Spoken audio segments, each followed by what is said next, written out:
All right, hi everyone, and thank y'all for joining us for our Beef Brunch news update on Tuesday, June 8th. My name is Ashley Edwards, and with me is Jason Holmes. Our counterparts, Vince Desatel and Lee Falk, couldn't be with us today. Vince is at the State Brayford Show, and Lee is gearing up for our state county agents conference that we have next week. So you're stuck with just Jason and I today. I think you're going to hear somewhat of the same song as we go through, and Jason will talk our field updates and the markets. And last time we were with y'all, we were talking about JBS, and we'll be talking about them again today. So with that, Jason, I'm going to go ahead and turn it over to you and let you do a general field update. Really, I guess for the state, since Vince and Lee aren't with us. Thank you, ma'am. Yeah, the rainfall situation really hadn't changed a whole lot. They're still getting ample rainfall in the south. We're still catching these little spotty fronts coming through up here. The air has still been cool.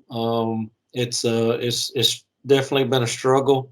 Vince and I were visiting earlier in the week and at some point in this, and we got folks here. We are the first week of June, and we got folks that hadn't even cut their first cutting of hay yet. Normally, they should be starting on or getting close to cutting their second cutting of hay for the summer. So it's not playing into a very pretty picture for our hay supply going into the winter months.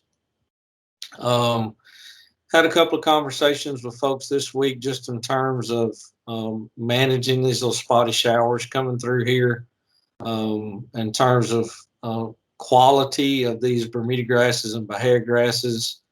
It's going to get to the point to where you're going to have to cut those grasses, and we are always talking about trying to go for a goal of about 45 days of growth. It's going to get to the point to where the nutritional value on those grasses is going to be so low that you're really not left with any type of product out there that's going to be any good to feed to anything more than just a small open cow. And if you got anything that's lactating or some of those bigger cows, and you're just really not going to end up with anything. So, the general rule of thumb is if it does get wet, and you've got 5 to 7 days there before you really start getting into some major rot. Once you've laid it on the ground, if you let it lay flat, you're going to lose less nutritional value if you let it lay flat for a few days, just because it got rained on, than you are just by continuing to let it grow and grow and grow. You're going to lose more nutrition by just letting it grow. So those are some things to think about. I know it's a balancing act to try to figure out what's best for your operation, but just keep that in mind in terms of that nutritional quality. The field conditions are going to be consistent across North Louisiana. And there's ample grass out there. I guess if there's a rainbow, and y'all have heard me say this before, my glass is always half full. Y'all, there's plenty of grass out there for cattle to eat. I know the struggle right now is with putting up that stored hay going into into the winter months. But the blessing in that is that there is ample grass out there for cattle to eat right now, and some fairly good high quality stuff in some of these pastures. So that is definitely a good thing right now. As we move into the markets, so you've heard us use the term black swan several times now. So I don't know that we can continue to use that term. It's almost an appropriate designation now to continue to use that, because they just happen so frequently. It seems like every time we turn around, black swan. So I don't know. I question whether or not we can continue to use that term if they're happening every week. And volatility is the same song, different verse. There's volatility in the cattle markets. There's volatility in the grain markets, and it's the common word as of right now. So Dr. Edwards mentioned at the beginning, so the news of the week was JBS being victim of a cyber attack. I guess, again, glass half full. Monday was a Memorial Day. Really wouldn't have been a whole lot of slaughter that day anyway. So that really didn't hurt us too bad. On Tuesday, June 1st, slaughter was still down a little bit. So we were sitting at like 94,000 head on Tuesday. So compared to a year ago, and again, I'm cautious to compare to a year ago because a year ago we were in a pandemic. So, but a year ago we were at like 115,000. Wednesday, June 2nd, we picked up about 6,000. So we were at 105,000 head. So compared to a year ago, that was we were at 114,000 head. And then by Thursday, June 3rd, we were back up to 120,000 head for the day. So compared to a year ago, we were up. So a year ago, we were at 116,000 head. So by Thursday, they had turned those numbers around, and we're getting back in the swing of things. But anytime we have those kind of things happen, it just kind of creates havoc in the markets. Initially, the feeder cattle board kind of fell off a little bit, or the fed cattle board kind of fell off a little bit, but it rebounded and towards the end of the week. So we'll close the week pretty much as a stalemate of where we've been for like the last 5 or 6 weeks. And it really didn't change it that much in the whole scheme of things. Lost processing time led to a slaughter shortfall on the week of about 30,000 head. Less than year ago levels between Tuesday and Wednesday slaughter, those days that they were off a little bit. The problem is that we're in an environment where there's no room for error in the slaughter markets. They're still trying to work through a good bit of supply.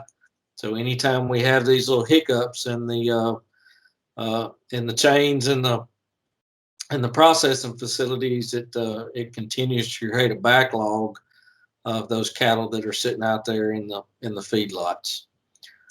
Protein markets and are really good.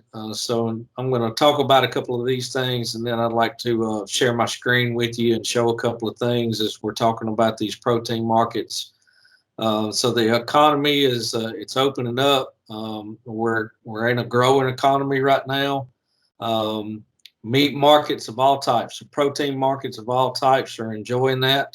They're enjoying that strong demand. Wholesale prices for some of these meat products are at record levels, even if you compare them to pandemic disruption levels. Some of those meat products are at record levels. And this year, it's not due to a lack of supply. I assure you, it is not supply-related issues. It's just demand for these meat proteins. Year-to-date production of beef, pork, and broilers is all higher. Choice box beef cutout values finished the week $9.46 higher at $339.50 a hundred, and the choice select spread finished the week at $26.50. So I'm going to share my screen real quick.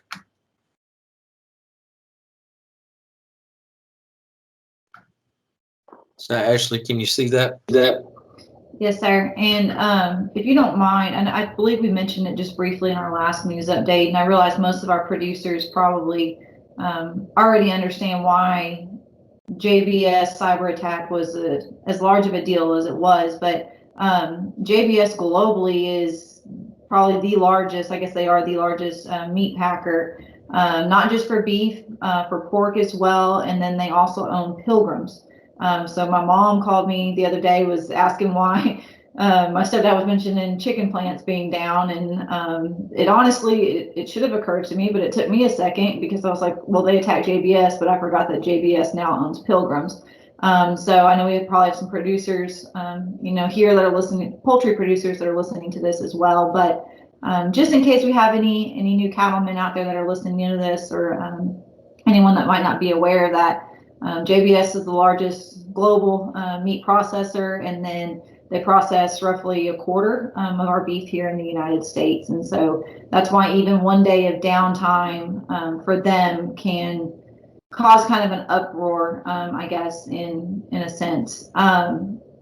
Jason, you were talking about not being able to call it a black swan real event anymore, and I know I used that term in our last news update, but I appreciated one of the Cattle Facts article headlines earlier that probably won't quote it directly, but I think it said another week, another crisis.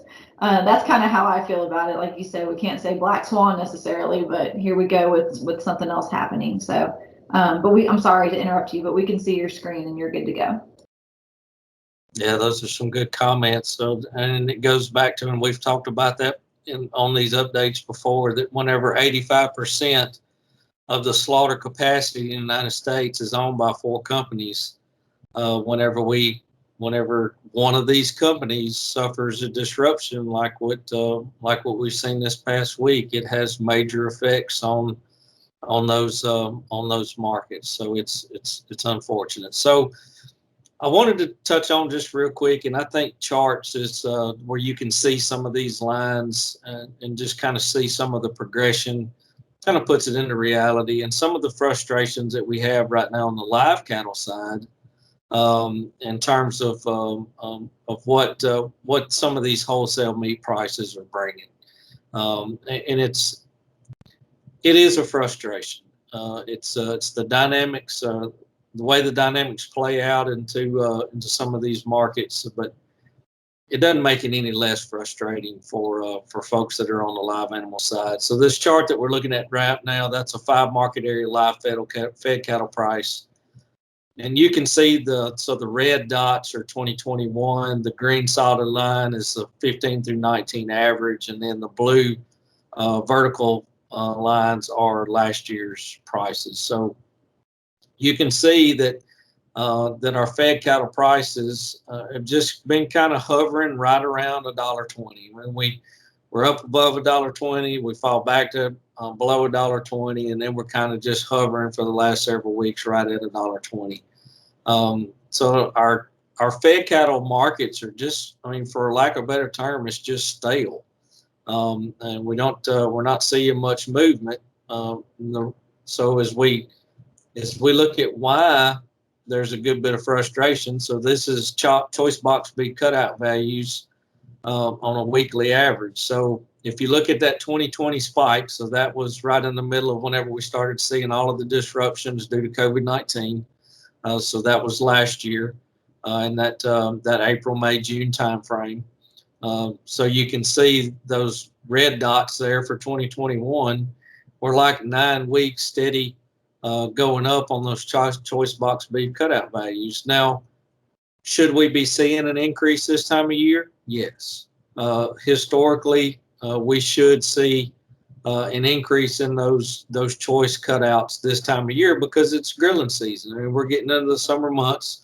So historically, I mean, for decades, we've seen an increase this time of year. But with the levels of the increases that we're seeing on these choice box beef cutout values, whenever there's really not any major disruptions, and it just there's a lot of demand out there for those cuts.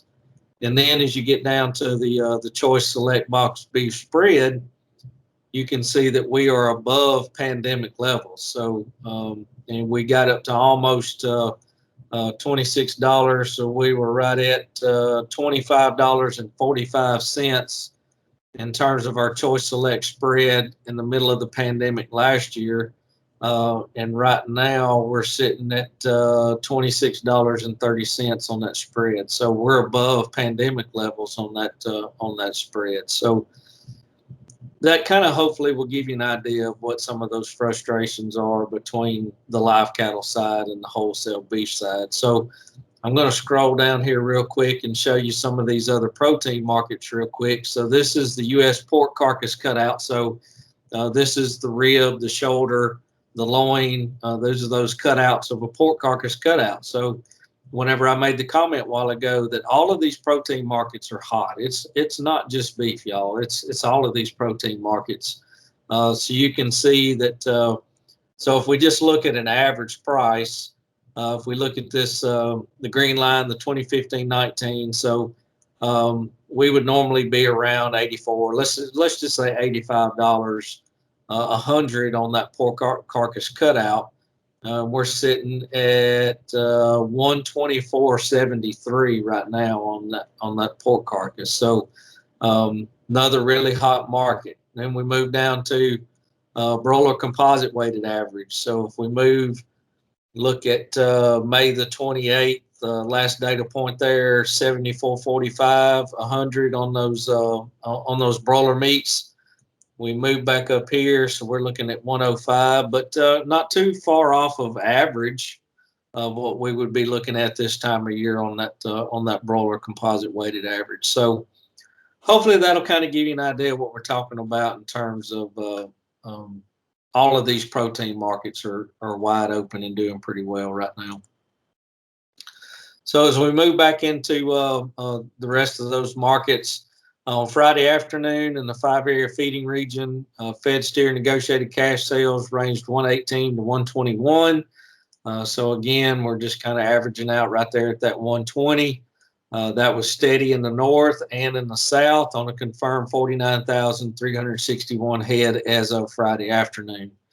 Most recent futures quote showed August down 42 cents at 118.10, October down 62 cents at 124.02, December down 65 cents at 129.17. 5 to 600 pound steers, medium and large ones and twos, sold from 138 to 142, which is about $1 to $3 lower from a week ago. As we talk about these 5 weights and 7 weights, just keep in mind that we did not have one of our major feeder cattle markets in the United States. So Oklahoma City National Stockyards did not have a sale this past week because of the Memorial Day weekend. So just keep that in mind. 7 to 800 pound feeder steers, medium, large ones and twos, sold between 120 and 131.50. That's about $3 to $4 lower from the previous week.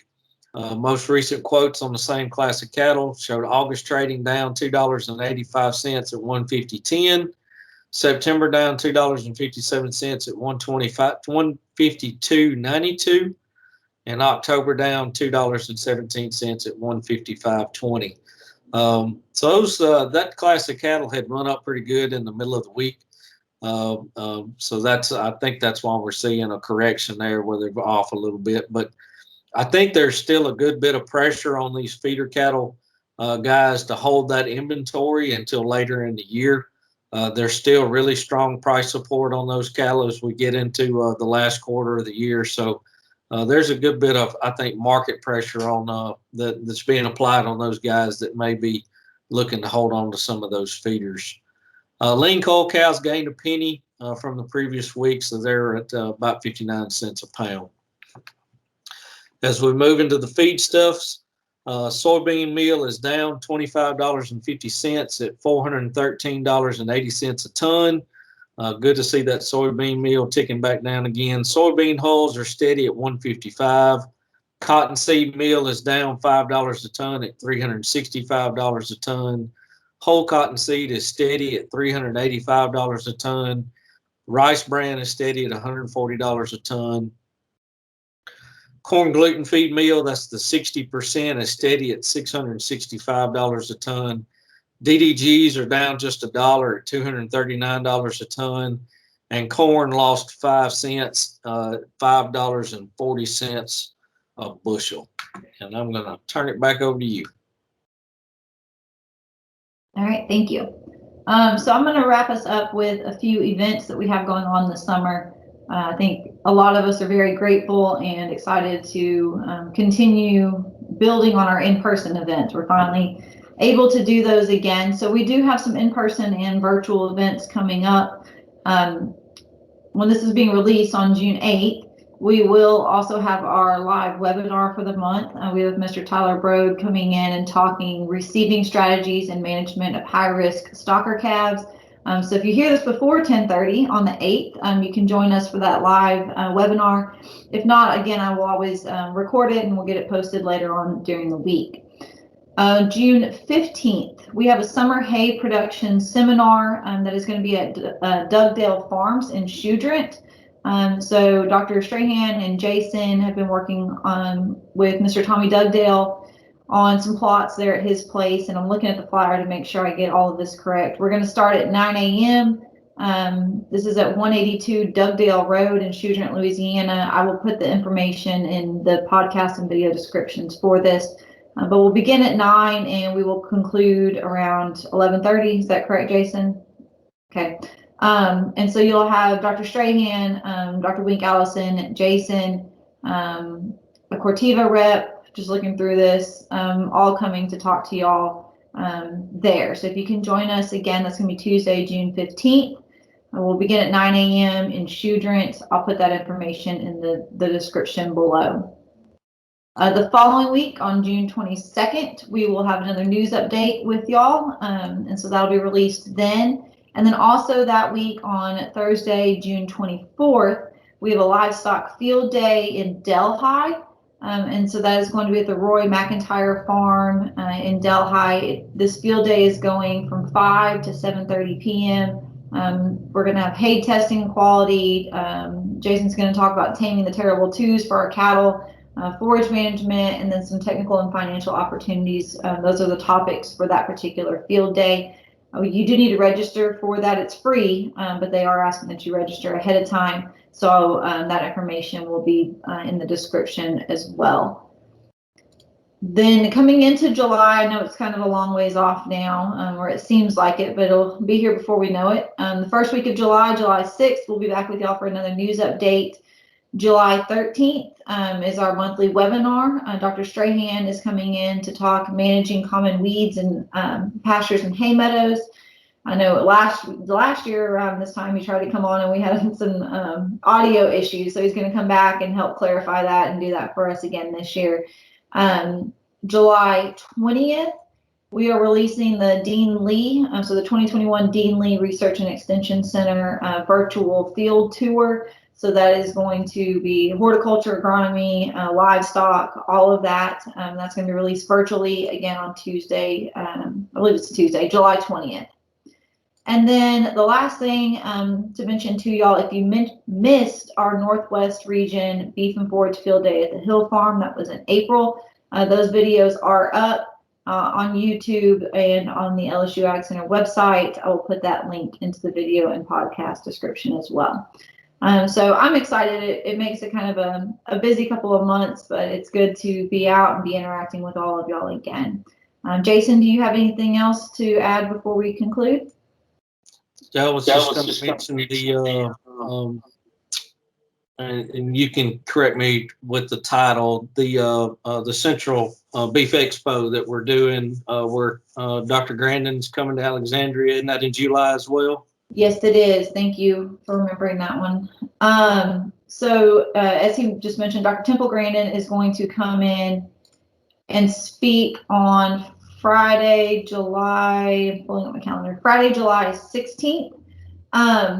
We are hosting a beef cattle forum starting that afternoon at 1 o'clock. And then Dr. Grandin will speak at 6. So that is also free to everyone. LBIC, so Louisiana Beef Industry Council, Louisiana Cattlemen's Association, particularly the Rapides Parish Cattlemen's Association, have all gone together to host her, and they're working with us to put on a forum.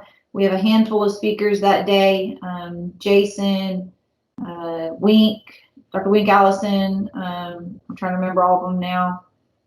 Dr. Matt Welburn from the vet school, Dr. Kurt Guidry, Dr. Guillermo Scaglia, I believe is everyone that's going to speak during that forum. And I apologize if someone's listening and I forgot that you're speaking, but I will link that information as well. You do have to RSVP or pre-register for that, but again, both events are free.